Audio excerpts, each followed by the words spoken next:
नमस्कार, स्वागत आप सभी का यूट्यूब चैनल नॉलेज टीवी। सभी हरियाणा वासियों के लिए 20 बड़ी खबरें सामने आ रही है। सभी हरियाणा वासियों के लिए बड़ी घोषणा, आदेश, ऐलान क्या है, पूरी अपडेट आइए देखते हैं। हरियाणा की हर छोटी से बड़ी योजना, घोषणा, आदेश, फैसला, निर्णय सभी की जानकारी के लिए सब्सक्राइब जरूर कर लें। तो चलिए देखते हैं हरियाणा से अभी अभी 20 बड़ी खबरें, घोषणा, ऐलान। पहली बड़ी घोषणा, हरियाणा सरकार मृदा स्वास्थ्य कार्ड यानी सोइल हेल्थ कार्ड की तर्ज पर जल स्वास्थ्य कार्ड यानी वाटर हेल्थ कार्ड योजना तैयार की है।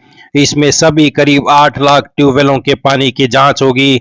इसकी रिपोर्ट के आधार पर फसलें उगाने की सिफारिश की जाएगी। इसके लिए कमेटी का गठन होगा जिसमें कृषि विभाग, हरियाणा कृषि विश्वविद्यालय हिसार, केंद्रीय मृदा लवणता अनुसंधान संस्थान करनाल के वैज्ञानिक शामिल होंगे। पानी की जांच रिपोर्ट का कार्ड व फसल की सिफारिश मोबाइल पर भेजेंगे। ट्यूबवेलों से पानी के सैंपल लेंगे, जांच करेंगे। वित्त वर्ष 2026 में 2,70,000 सैंपल लेंगे। सैंपल को जीपीएस लोकेशन से जोड़ा जाएगा। जांच रिपोर्ट जल स्वास्थ्य कार्ड में दर्ज की जाएगी। रिपोर्ट किसानों के मोबाइल पर भेज दी जाएगी। तो ये बड़ी अपडेट, हरियाणा में 8 लाख ट्यूबवेलों की जांच होगी। पानी की सेहत के आधार पर हर किसान को बताएंगे कौन सी फसल उगाएं। आइए अगली बड़ी घोषणा देखते हैं। श्रम सुधार कर दिया गया है। कानूनों से संबंधित नियमों को भी अधिसूचित कर दिया गया है। हफ्ते में 48 घंटे काम कर सकेंगे। Health checkup, double over time.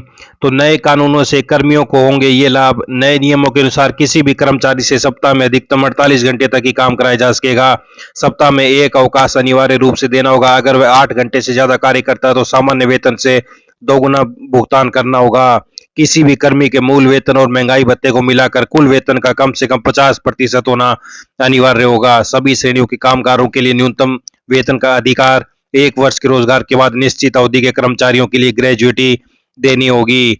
हर कर्मी को नौकरी पर रखते समय नियुक्ति पत्र देना अनिवार्य होगा। 40 वर्ष से अधिक आयु के कर्मियों को मुफ्त स्वास्थ्य जांच की सुविधा देनी होगी। महिलाओं को भी समान काम के लिए समान वेतन, समान अवसर सुनिश्चित कराए जाएंगे। ज्यादातर जगहों पर लागू होंगे ये नियम। श्रम मंत्रालय की ओर से जारी किए गए श्रम संहिताओं से संबंधित नियम ज्यादातर जगहों पर लागू होंगे, जैसे telecom, banking, insurance, oil field, बंदरगाह, एयर ट्रांसपोर्ट, खनन व केंद्रीय सार्वजनिक उपकरणों व उनके कॉन्ट्रैक्ट पर। इसके अलावा यह लेबर कोड राज्य के विशेष नियमों को अंतिम रूप से तय कर उन्हें लागू करने का भी आधार बनेंगे।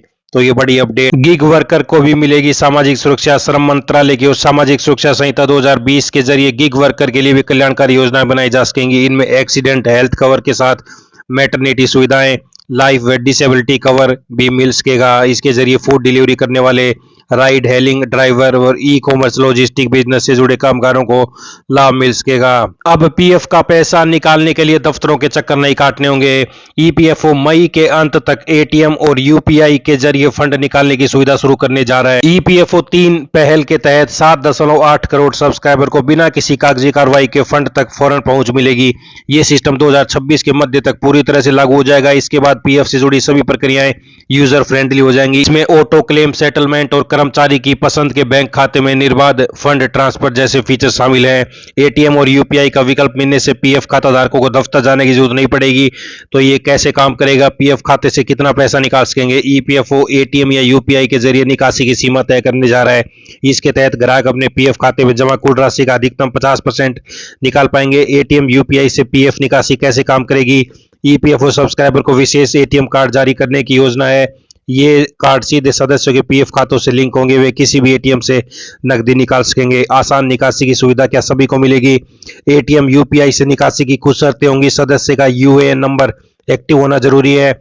यह Aadhaar, PAN, bank account number, IFSC code जैसे दस्तावेजों से जुड़ा भी होना चाहिए। हरियाणा सरकार ने सरकारी कर्मचारियों की ऋण व्यवस्था में बड़ा बदलाव करते हुए पंजाब नेशनल बैंक के माध्यम से ऋण देने की व्यवस्था समाप्त करने का फैसला किया है। अब 1 जून से कर्मचारियों को मकान, वाहन, कंप्यूटर और विवाह ऋण सीधे राज्य सरकार के बजट से उपलब्ध कराया जाएगा। पिछले दिनों मंत्रिमंडल ने भी सबको मंजूरी दे दी थी। अब वित्त विभाग ने इस व्यवस्था को अगले महीने से लागू करने की घोषणा कर दी है।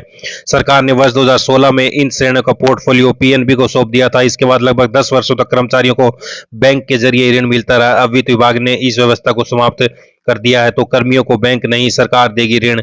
वित्त विभाग ने अगले महीने से नई व्यवस्था लागू करने की घोषणा की। आइए अगली बड़ी घोषणा देखते हैं। भारतीय रेल अत्याधुनिक तकनीक, क्लाउड कंप्यूटिंग और एआई के ट्रैक पर तेजी से बढ़ रही है। इसी के तहत रेलवे पैसेंजर रिजर्वेशन सिस्टम को अगली पीढ़ी का बनाने जा रही है। नई तकनीक से यात्रियों को वेटिंग टिकट के कंफर्म होने के चांस के बारे में बुकिंग के समय पता चल जाएगा। यात्रियों को यह सुविधा आगामी अगस्त यानी त्योहारी सीजन शुरू होने से पहले मिलने लगेगी। रेलवे का प्रति मिनट टिकट बुक करने की क्षमता अभी 25,000 है, इसे बढ़ाकर 5 लाख प्रति मिनट से अधिक करने का लक्ष्य है।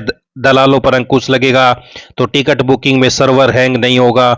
सीट नहीं मिलने पर दूसरी ट्रेन का विकल्प। नए सिस्टम का सबसे शानदार फीचर इसका एआई आधारित आकलन मॉडल है। यात्री जैसे ही वेटिंग टिकट चुनेगा, सिस्टम बुकिंग पेज पर ही बता देगा कि इसके कंफर्म होने की कितनी संभावना है। यदि यात्री को पसंदीदा ट्रेन में जगह नहीं है तो सिस्टम दूसरी ट्रेन का सुझाव भी देगा जहां सीट खाली है या टिकट कंफर्म होने के चांस 100% है। आइए अगली बड़ी घोषणा देखते हैं। हरियाणा में अतिथि जूनियर बेसिक ट्रेनिंग जेबीटी और पोस्ट ग्रेजुएट टीचर पीजीटी को लंबे समय से चल रही मानदेय वृद्धि की पूरी हो गई है। शिक्षा विभाग ने शनिवार को करीब 12,000 अतिथि शिक्षकों के लिए बढ़े हुए मानदेय के आदेश जारी किए हैं। मानदेय में पहली वृद्धि 1 जनवरी 2025 से लागू मानी जाएगी। ऐसे में शिक्षकों को जनवरी 2025 से बकाया राशि यानी एरियर भी मिलेगा। दूसरा इंक्रीमेंट 1 जुलाई 2025 से प्रभावी होगा, जिसका भुगतान आगामी वेतन में जुड़ेगा। जनवरी से जेबीटी शिक्षकों के मानदेय में 520 रुपए और पीजीटी में 720 रुपए की वृद्धि होगी। जुलाई से जेबीटी को अतिरिक्त 780 रुपए और पीजीटी को 1080 रुपए अधिक मिलेंगे। तो 12,000 अतिथि अध्यापकों का मानदेय बढ़ा, एरियर भी मिलेगा। पहली वृद्धि 1 जनवरी 2025 से और दूसरी वृद्धि 1 जुलाई 2025 से लागू होगी। आइए अगली बड़ी घोषणा देखते हैं। हरियाणा बोर्ड इसी सप्ताह जारी करने वाला है 10वीं 12वीं का परिणाम। ज्यादा दबाव के कारण पहले 12वीं का परिणाम जारी किया जाएगा, उसके एक दिन बाद 10वीं का परिणाम जारी किया जाएगा। तो ये बड़ी घोषणा, पहले 12वीं उसके एक दिन बाद 10वीं का रिजल्ट आएगा। इसी हफ्ते आपका रिजल्ट जारी कर दिया जाएगा, तो 1-2 दिन में आपका रिजल्ट जारी हो जाएगा। ये अगली बड़ी घोषणा देखते हैं। प्रदेश में आज रात से बदलेगा मौसम, बारिश होने के आसार। 11 से 13 मई तक हरियाणा में बादलवाई की संभावना बन रही है। तो ये बड़ी अपडेट, राज्य में कहीं कहीं बूंदाबांदी की संभावना है, आंशिक बादलवाई। आइए अगली बड़ी घोषणा देखते हैं। उत्तर हरियाणा बिजली वितरण निगम ने बिजली कर्मचारियों की सुरक्षा को लेकर अहम फैसला लिया है। अब बिजली लाइनों, ट्रांसफर व किसी भी विद्युत उपकरण पर केवल फोन पर मिली अनुमति के आधार पर काम नहीं किया जा सकेगा। तो बिना लिखित अनुमति के विद्युत लाइनों, ट्रांसफार्मर पर काम नहीं। यूएचबीवीएन के कर्मचारियों की सुरक्षा के लिए अहम फैसला लिया। विभाग ने टेलीफोनिक अनुमति व्यवस्था पूरी तरह समाप्त कर दी है। अब बिना उपकेंद्र से लिखित अनुमति के कोई भी कर्मचारी कार्य शुरू नहीं करेगा। आइए अगली बड़ी घोषणा देखते हैं। हरियाणा के शहरी स्थानीय निकाय में अधिकारियों कर्मचारियों की कमी नहीं रहेगी। हरियाणा के रैशनलाइजेशन कमीशन की सिफारिश पर सरकार ने शहरी स्थानीय निकाय विभाग के लिए 4,848 नए पद सृजित करने की मंजूरी दी है। तो हरियाणा शहरी स्थानीय निकाय में अब स्टाफ की नहीं होगी कमी, 4,848 नए पद सृजित। तो ये बड़ी अपडेट, इन पदों में बढ़ोतरी हुई है। एई वर्तमान पद 102, प्रस्तावित पद 430, तो 328 पद बढ़ाए गए हैं। JE, work supervisor, draftsman, sanitary अफसर, patwari, programmer, junior programmer, network assistant, PA assistant, clerk, stenotypist, सभी की बढ़ोतरी होगी। आप सूची देख सकते हैं। आइए अगली बड़ी घोषणा देखते हैं। सूबे की नायब सैनी सरकार ने एचसीएस अफसरों की एपीआर भरने के नियमों में बदलाव कर दिया है। अब अधिकारियों को हेल्थ सर्टिफिकेट देना होगा। ये नियम उन अधिकारियों पर लागू होगा जो 40 साल की उम्र को पार कर चुके हैं। तो 40 से ज्यादा आयु वाले एचसीएस को देना होगा हेल्थ सर्टिफिकेट। अधिकारियों का एपीआर भरने के नियमों में बड़ा बदलाव। आइए अगली बड़ी घोषणा देखते हैं। हरियाणा सरकार द्वारा प्रदेश भर में 11 मई 2026 को सोमनाथ स्वाभिमान पर्व 1000 वर्ष की अखंड आस्था कार्यक्रम का आयोजन किया जाएगा। यह आयोजन भारत की सनातन संस्कृति, आस्था, स्वाभिमान और गौरवशाली इतिहास को समर्पित होगा। कार्यक्रम के तहत मुख्यमंत्री श्री नायब सैनी कुरुक्षेत्र में मुख्य अतिथि के रूप में शामिल होंगे।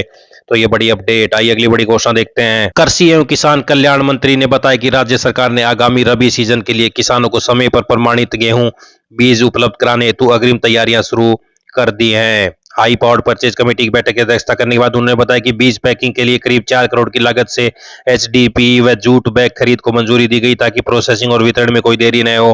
किसानों को बुआई से पहले उच्च गुणवत्ता वाले बीज रियायती दरों पर उपलब्ध कराए जाएंगे, जिससे उत्पादन और कृषि उत्पाद में बढ़ोतरी सुनिश्चित होगी। आइए अगली बड़ी घोषणा देखते हैं। हरियाणा मुख्यमंत्री से नायब सैनी बड़ा बयान। हरियाणा सरकार ने गेहूं खरीद के लिए मंडियों में व्यापक इंतजाम किए। प्रदेश में गत 1 अप्रैल से 7 मई तक मंडियों में 84,18,000 मैट्रिक टन गेहूं की आवक हुई। इसमें से 83,75,000 मैट्रिक टन गेहूं की बिक्री हेतु किसानों का बायोमेट्रिक सत्यापन हो चुका है। अब तक 82,55,000 मैट्रिक टन गेहूं की खरीद की जा चुकी है। तो ये बड़ी घोषणा, ये सभी हरियाणा वासियों के लिए बड़ी खबरें, घोषणा, आदेश, ऐलान, पल पल की अपडेट मिलती रहेगी। चैनल को सब्सक्राइब जरूर कर लें। हर छोटी से बड़ी जानकारी के लिए बहुत बहुत धन्यवाद।